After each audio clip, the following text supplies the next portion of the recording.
What a headshot! What a head! How's it, guys? This is Dayvy, FPL, and welcome back to the Fantasy Premier League video here on my channel. Now in this video, I'm going to be taking you guys through the two best teams for the upcoming Game Week 2.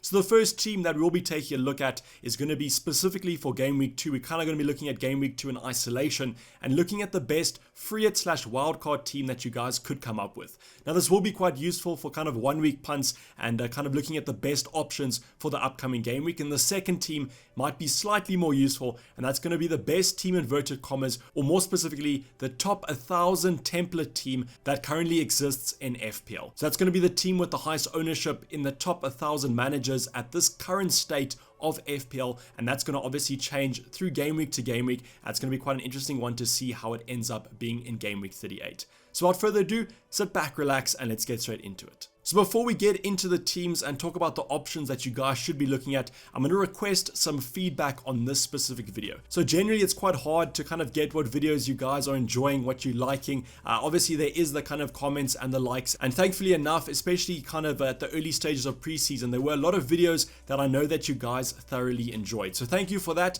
and I know there was a little bit of a different type of content, but with this specific video, I'm thinking about doing this as a weekly or a game weekly kind of series where we look at the best team for the upcoming game week and then also looking at the top 1,000 template team. So hopefully you guys do think it's quite an interesting idea. I think it'll be quite an informative kind of concept to do. As I mentioned in the introduction, this is going to change constantly from game week to game week, so it'll be quite interesting to see what changes those top managers end up making. So just leave it down in the comments below, or maybe like the video if you do enjoy it. So just let me know that you are enjoying this video, and if you aren't, just let me know in the comments down below what I could change, maybe offer a suggestion of a series that you guys might be a little bit better than the ones I currently have. But we still will be having the ultimate guides. We did release that yesterday. If you guys haven't watched it, I will leave a link in the description down below if you guys want to check it out. And then we'll be having the team selection probably coming up tomorrow. I kind of just want to see what's the injury situation, especially with Gundogan, before I do make that video. So enough of the kind of feedback session or the service announcement. Let's get on to the actual teams. So first of all, we're going to be going over the best Game Week 2 free hit / wildcard team. If you guys had unlimited transfers,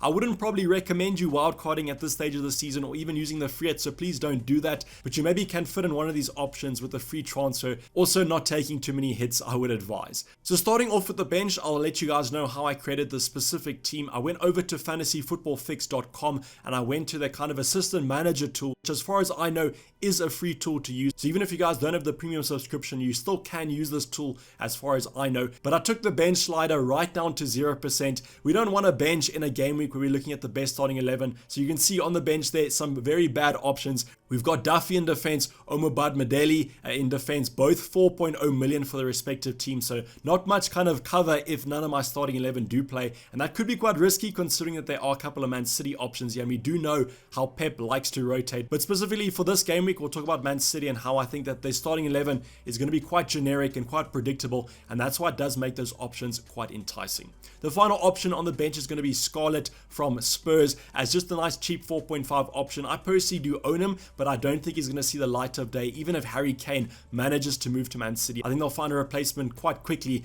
and Scarlett won't feature much for Spurs. So going on to the starting 11, as that's probably the most important thing about this team. Starting off in goal, we've got Sanchez. Perfectly fine option to go for there against Watford. The only thing I'm a little bit cautious about is I don't really know if it was Aston Villa playing defensively so badly or if it was actually Watford being so good from an offensive point of view. So I'm a little bit worried about my Brighton clean sheet this week, as I do personally own Sanchez myself. So it's going to be quite interesting to see if Brighton at home can manage to keep a clean sheet against Watford. I'll probably be monitoring Sarr because he does look like quite a nice option at 6.0 million in that kind of wing position for Watford, and he is definitely nailed in that starting 11, so you guys don't have to worry about that if you do have or are looking to bring in the Watford winger. Going on to the defense, you'll notice that Luke Shaw does not fit into this lineup after having lost that clean sheet against Leeds last weekend, but we do have the double up in the Liverpool defense, as I'm sure most of us do. It's Tsimikas and it's Trent Alexander-Arnold. And against Burnley, now that Virgil van Dijk is back in that lineup, I really am confident of a potential clean sheet here for Liverpool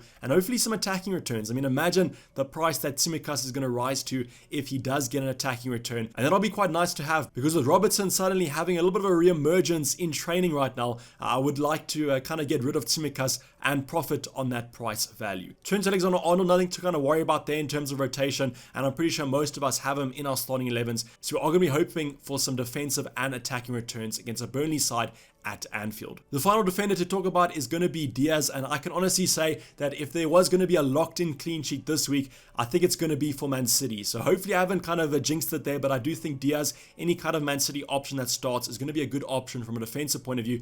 And I mean, Diaz can always pop up for those attacking returns off those set pieces. So I do like him as a kind of nailed Man City option to look at. Going on to the midfield department is where this draft gets really exciting, and I personally think this is probably the best part about this team that you guys can have. So I want to talk about the more differential options first. We have Harvey Barnes here for Leicester against West Ham. Now, I don't know if exactly I would be predicting Harvey Barnes to be the player that I do look at. I think there might be other options at that same price bracket that could look a little bit more appealing. I'm thinking about someone like a Greenwood against Southampton. I'm pretty sure that Greenwood will start, so if you guys want to go for a nice option, 7.5 is a good price to pay for me, especially because he will be nailed over at least the next 2 fixtures. With Harvey Barnes, there is still a slight rotation risk, but I do think he'll play in the upcoming game week, because we saw on the weekend West Ham versus Newcastle how West Ham were a little bit susceptible to the counter-attack. That's exactly what Harvey Barnes is great at, so I do expect him to do quite well, but I probably wouldn't be looking at him if I was to look at my best kind of predicted team for game week 2. We also have Rafinha here, which is a little bit of an interesting one because they are facing Everton, and I do think that game might be quite close and maybe a little bit boring, but it is Leeds at home, which is always quite a nice fixture for them, and I'm pretty sure with those fans back, they're going to be raring to go, and as an attacking heavy side, I do think Rafinha could still end up with a couple returns against Everton, even though I might not be that tempted to go for the Brazilian midfielder just specifically for game week 2. Now moving on to Mo Salah, kind of no-brainer pick there, very essential pick in my opinion, especially when they are facing Burnley at home. But then we go on to our double up in midfield. We've got Kevin De Bruyne and we have Mahrez from Man City. So with Kevin De Bruyne, we don't know exactly if he's 100% nailed to start after coming back from, I think it was an ankle injury, but he did feature against Spurs at the latter stages of that fixture. So I would kind of assume after a week's training, he should be fine to start against Norwich. And because it is a home fixture and because it is against Norwich, I personally would be looking at captaining Kevin De Bruyne. I just think that the kind of Man City midfielder is too good not to captain against Norwich. And if you guys do manage to have him in, it's a massive differential compared to Mo Salah and Bruno Fernandes. Now the final player is going to be Mahrez, and I'm really jealous of you guys that do own either Grealish, Mahrez, Kevin De Bruyne, any kind of Man City player. As I mentioned in the introduction, I am a Gundogan owner, and it currently looks like he's going to be missing out against Norwich, and that's basically the only fixture I brought him in for, as I thought that he'd be quite a nice little differential going into game week 2. But unfortunately, that's not the case. We will be kind of monitoring the news because we have had some split sources. Some people saying that he'll be back for Norwich, some people saying that he will miss. So I'm going to wait for the press conference. I know that that's probably not the best idea because Pep Guardiola usually doesn't tell us much, but at least maybe he'll give us some indication if Gundogan's going to be back in the lineup or if he's going to be on the bench.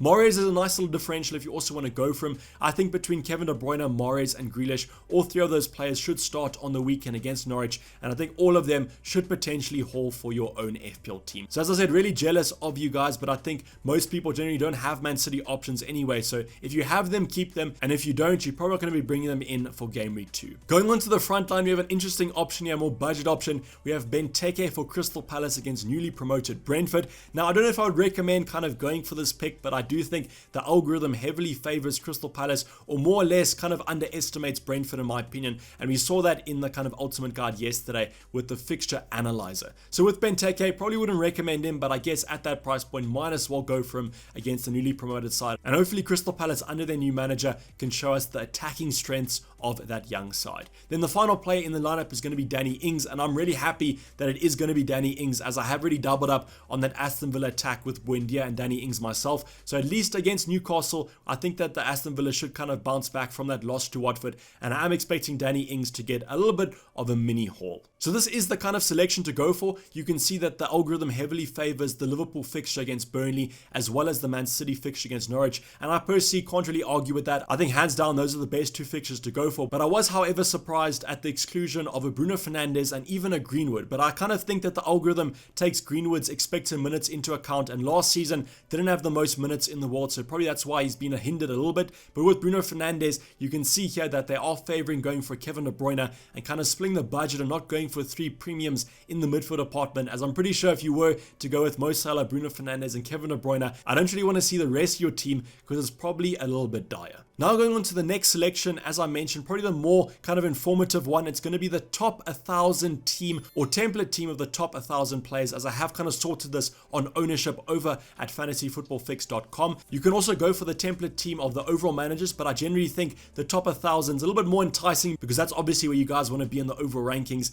and I think all of us should kind of have that dream of being in the top 1,000 in the world. So the top 1,000 managers, there are a couple of surprises here in terms of overall kind of price structure, formation. You will note that the defenders are quite split in that top 1,000, and generally in FPL overall there's a lot of split defenses here, and that's why you see a lot of 20%, 30%, and that's kind of split across the board in terms of the defenders. We're going to start off with the goalkeepers because there has been two. We have Sanchez or Martinez. I'm not really surprised at two playing goalkeepers because what's happened here is that Fantasy Football Fix have kind of sorted according to ownership, and obviously most people own Sanchez or Martinez, so you will have two playing goalkeepers. With Martinez, it's going to be interesting to see with those kind of two last good fixtures for Aston Villa. I think it's against Newcastle, and then I think it's against Brentford in game week 3. So you guys can correct me if I'm wrong, but I am a little bit worried about Aston Villa from a defensive point of view. Not too much an attacking point of view, but I think from a defensive point of view, they looked a little bit shoddy against Watford, and that's why I think against Newcastle and Brentford, two sides that aren't too bad in that attacking department, they might struggle a little bit. And that kind of hones in on the point I had in pre-season where I thought that Aston Villa wouldn't be able to keep up this defensive form of last season, and that's why I personally didn't go for Martinez in goal. The rest of the defense is pretty template here. We have Luke Shaw, the double up in that defense of Liverpool, which is kind of expected considering that Tsimikas comes in at such a cheap price. But then we also have White from Arsenal, and I don't know if the top 1,000 are kind of regretting their decision after Arsenal lost to Brentford, but I don't know if we can entirely blame White for that loss, and I just generally think that they might be missing out on some of their first class players, and now that they hopefully have returned to that starting 11, we might see a better performance out of Arsenal and Ben White as a whole. I'm going to go back to the bench because I kind of always start off with the bench because it's the most boring part, but we do have Ayling, Basuma, and then also Gilmore. So a full starting bench there. So if you guys do want to kind of go for three cheap options that will start, I recommend Ayling, Basuma, and kind of going for Gilmore. But I don't really reckon that you'll be spending too many transfers bringing these players in unless you are kind of downgrading and upgrading another department. Going on to the midfield, the kind of inclusion that surprised me a little bit was going to be Grealish. So actually quite a lot of managers in the top 1,000 players do have Grealish in their lineup, and I'm pretty sure against Norwich on the weekend, Grealish should hopefully get off to a good scoring kind of debut at Man City at the Etihad, and I think that he should hopefully get a good game for those managers that do own him. And I'm a little bit jealous, as I mentioned with the previous Man City options. If you guys do own Grealish, I think he definitely will start on the weekend, and I think that's going to basically equal FPL points against quite a poor Norwich side. The next two options, no surprises there, the two essential players, Mo Salah, Bruno Fernandes. The kind of debate this week is whether to captain Bruno, whether to captain Mo Salah. Who are you guys captaining? Drop it down in the comments below. I'm always interested to see what the general consensus is. On the Ultimate Guide yesterday, it seemed like most people were kind of leaning towards Bruno Fernandes, but I think in terms of the overall ownership, Mo Salah will definitely be the most captain player going into game week 2. Then the forward line is super template. Going Ings, Antonio, and Tony from Brentford is probably the most template thing that you guys can do in FPL at the current moment, but I think all three of these options, we saw on the weekend how good they have been. I think the only kind of question mark has been Tony. Seems to be more of an assister than a scorer, but I do think in the upcoming fixtures, Brentford's fixtures get a little bit easier, so we might see him on the scoring end rather than the assisting end. Nothing to say about Tony and Ings. These two players are my central forwards to go for, and I think in the upcoming fixtures, especially for West Ham and Ings over the next two, are going to look quite tasty, and hopefully these two can return some FPL points. But this is basically a wrap up the video, guys. Hopefully you did enjoy it. Please don't forget to like it if you did, and subscribe if you're new or have not subscribed yet. As I mentioned in the kind of introduction, I would appreciate your guys' feedback if you think that this series could be quite a good one for the upcoming game weeks. But I'll be seeing you guys in the team selection tomorrow, and if you haven't watched the Ultimate Guide, I will leave a link down in the description below. I did upload that yesterday, but I'm already signing off. It's been Dayvy FPL, and I'm out. Cheers, bye.